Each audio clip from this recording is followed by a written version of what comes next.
Hello friends. इस video में हम डिस्कस करेंगे कर्क राशि के 1 नवंबर से 16 नवंबर 2025 के गोचर के बारे में। और जैसे कि मैंने पिछले वीडियो में डिस्कस किया था 15 से 30 तारीख या 16-17 तारीख अक्टूबर से 30 अक्टूबर का, जहाँ पे गोचर अच्छे हो चुके हैं। ठीक है, ये किसी का मानने नहीं मानने से कोई फ़र्क नहीं पड़ता। और अभी तक जो बोल रहे थे कि ऐसा हो जाएगा वैसा हो जाएगा ये वो, तो कुछ कॉम्बिनेशंस जब तक बनते नहीं है ना, किसी का भी कुछ नहीं हो सकता। और वो कॉम्बिनेशंस बने हैं आपके जब गुरु आपके 12वें हाउस से लग्न पे गोचर आया है। देखिए, गुरु जहाँ बैठता है उस घर को खराब करता है, गुरु जिधर देखता है उस घर को अच्छा करता है। इसीलिए गुरु जब ट्राइन पे आता है कर्क राशि के, क्योंकि भाग्य भाव का स्वामी है, और गुरु ट्राइन पे आके अपनी दृष्टि से आप जो कर्क राशि का त्रिकोण भाव है, ठीक है, लग्न को, पंचम को और नवम को, और ख़ासकर पंचम नवम को दृष्टि देता है।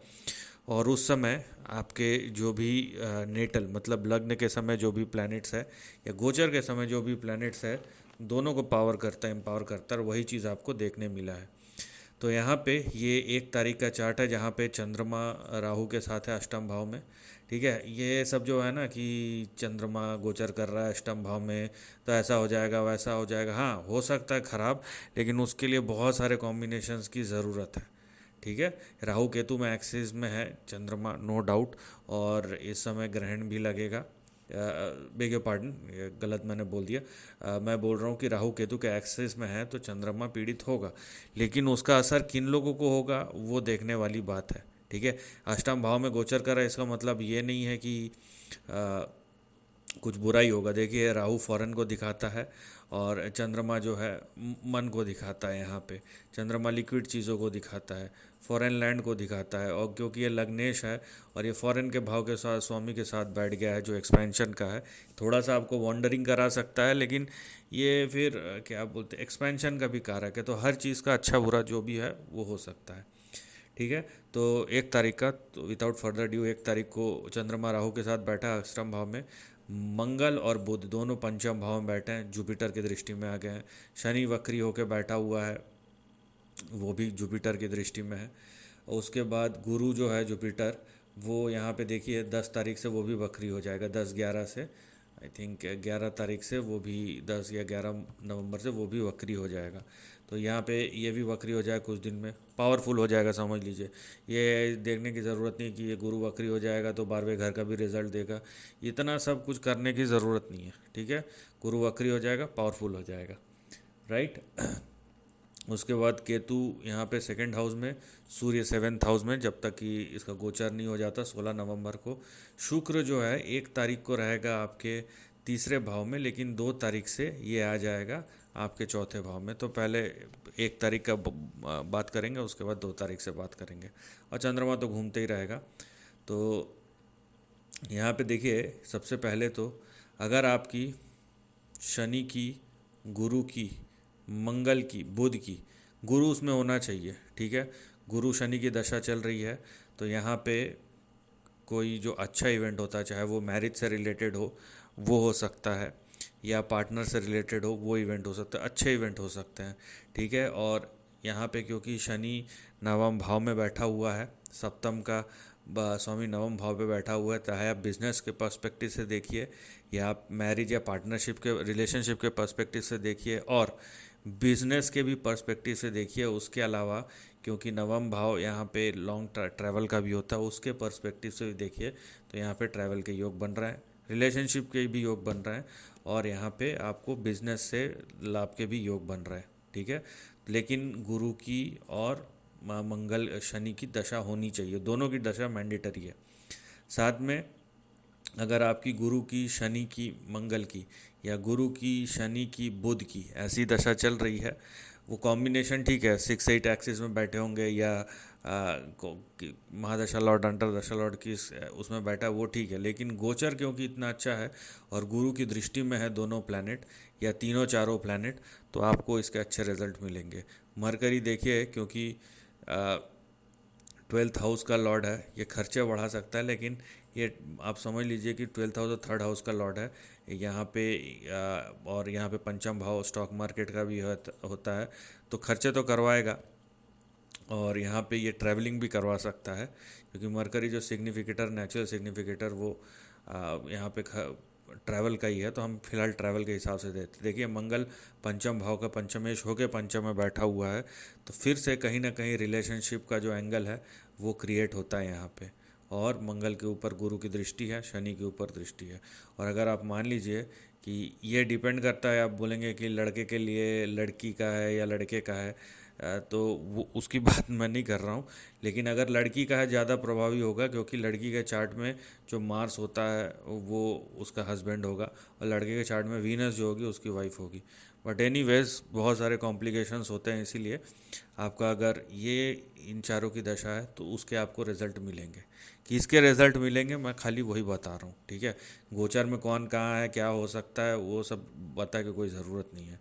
अब 2 तारीख को, थोड़ा लंबा हो गया लेकिन ये 2 तारीख को देखिए, शुक्र जो है सूर्य के साथ आ जाएगा, ठीक है, यहाँ से हट जाएगा, और शुक्र जो है अब ये सेकंड हाउस में आ जाएगा। तो बात यह है कि अब यहाँ पे क्या रिज़ल्ट बनते हैं वो समझने वाली बात है। तो और यहाँ पे एक चीज़ और बताता हूँ कि ये मान लीजिए चंद्रमा तो गोचर करते रहेगा।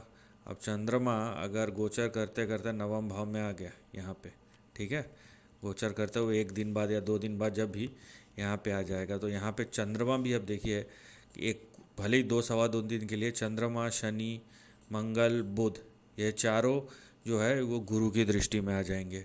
तो अगर आपका जब भी चंद्रमा नवम भाव से गोचर कर रहा होगा, अगर उस समय पे आपका चंद्रमा का, शनि का, साथ में गुरु का, या मंगल चंद्रमा गुरु, या बुध चंद्रमा, मान लीजिए आपकी बुध की और चंद्रमा की दशा है और गुरु की दृष्टि है, तो ये तो आपको ट्रैवल कराएगा ही कराएगा। क्योंकि देखिए चंद्रमा लग्नेश है और ये बैठा नवम भाव में।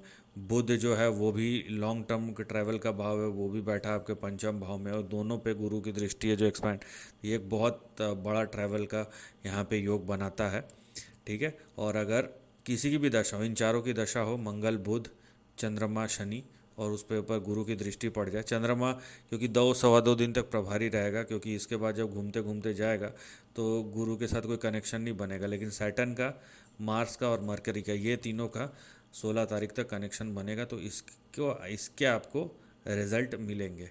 अब उसके अलावा यहाँ पे शुक्र अपने घर में आ गया है, तो इसका रिज़ल्ट मिलेगा क्या, बाकी सबके रिज़ल्ट मिलने के चांसेस कम हैं। लेकिन बहुत अच्छा योग बन रहा है यहाँ पे, क्योंकि एक तो शनि के ऊपर जो यहाँ पे देखिए, हर 4-5 साल ऐसे होता है ना जब जुपिटर शनि से कनेक्ट नहीं करता है। तो जब ऐसा होता है ना, लाइफ में एक स्टेडीनेस आ जाता है, काम होते नहीं है, डेवलपमेंट होता नहीं है, और वही फेज़ अब कमेंट करके बता सकते हैं कि कर्क राशि वाले हैं तो 2022, 2023, 2024, इवन 2025 तक का आपने मैक्सिमम लोगों का देखा होगा कि काम नहीं बन रहा है, या लाइफ में मोटा मोटी मैं बोलूँ तो स्टक हो गया था।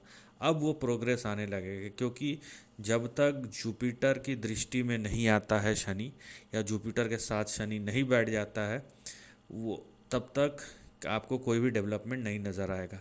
ये सारे चार्ट्स पे एप्लीकेबल है, कर्क राशि के ऊपर कुछ ज़्यादा ही एप्लीकेबल होता है, लेकिन ये एक बेसिक सा चीज़ है, आप इतना सा आप कुछ करने की ज़रूरत नहीं है। अब क्योंकि गुरु की दृष्टि में आ गया है शनि, और शनि अच्छे भाव में बैठा हुआ है, तब आपको यहाँ पे मैंने जैसे बोला कि शनि के वजह से आपको रिलेशनशिप में भी प्रोग्रेस दिखेगा। शनि के वजह से, क्योंकि सप्तम भाव का भी लॉर्ड है, तो यहाँ पे ये आपको बिजनेस रिलेशनशिप में भी आपको प्रोग्रेस दिखेगा। अष्टम हाउस का भी लॉर्ड है, तो यहाँ पे आपके जो कार्मिक इवेंट्स है उसमें भी आपको डेवलपमेंट दिखेगा। प्लस यहाँ पे ये ट्रैवलिंग का घर है, उसमें भी आपको दिखेगा। उसके बाद सर्टन किस में बैठा है, कोई किसके नक्षत्र में बैठा है, वो सब मत जाइए। मुद्दे की बात यह है, अगर आपका जुपिटर के साथ मंगल, बुध, शनि और चंद्रमा जब गुरु की दृष्टि में आएगा, तब चंद्रमा भी उनकी दशा है, तो 1 से 16 तारीख के बीच में उसका रिजल्ट मिलेगा। एक चीज़ और देख लीजिए कि घूम घूम के अब सारे प्लैनेट इसके बाद शुक्र और सूर्य भी गुरु की दृष्टि में आ जाएंगे, तो वो भी बहुत पावरफुल होगा। अभी नहीं है वो, ठीक है। और यहाँ पे एक नीच भंग राजयोग बन रहा है, सूर्य नीच का है और शुक्र जो है यहाँ पे अपने ही घर में बैठा हुआ है, तो यहाँ पे एक नीच भंग राजयोग बनता है। तो अगर आपको मान लीजिए कि 2 तारीख के बाद, क्योंकि सूर्य तो यहाँ पे होगा अकेला, लेकिन 2 तारीख के बाद अगर आपका सूर्य और शुक्र ये दोनों का दशा चल रहा है, तो ये यहाँ पे एक चीज़ है, क्योंकि यहाँ पे एक नीच भंग बन रहा है, तो हो सकता है आपको 4th हाउस से रिलेटेड अच्छे रिजल्ट्स मिले। ठीक है, 4th हाउस से रिलेटेड आपको अच्छे रिजल्ट मिल सकते हैं, तो ये एक चीज़ है। अदरवाइज़ अब जैसे जैसे आप नवंबर और दिसंबर में जाएंगे, ट्रांजिट और अच्छे होते जाएंगे। ठीक है, लेकिन खासकर जब तक, क्योंकि गुरु अभी वक्री होके, देखिए 11 तारीख को वक्री होगा, लेकिन ये दिसंबर में फिर से पीछे की तरफ चले जाएगा। ठीक है, जेमिनाई में।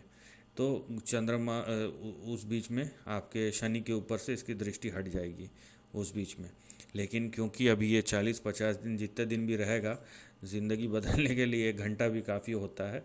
तो इसका आपको इम्पैक्ट जो है ना 16 अक्टूबर के बाद से बिल्कुल देखने मिलेगा, 18 अक्टूबर के बाद से, जब गुरु जो है इसने राशि परिवर्तन कर चुका है, और नवंबर में इम्पैक्ट जो होंगे वो और अच्छे होते हुए नज़र आएंगे। So this is the end of the video. Thanks for watching.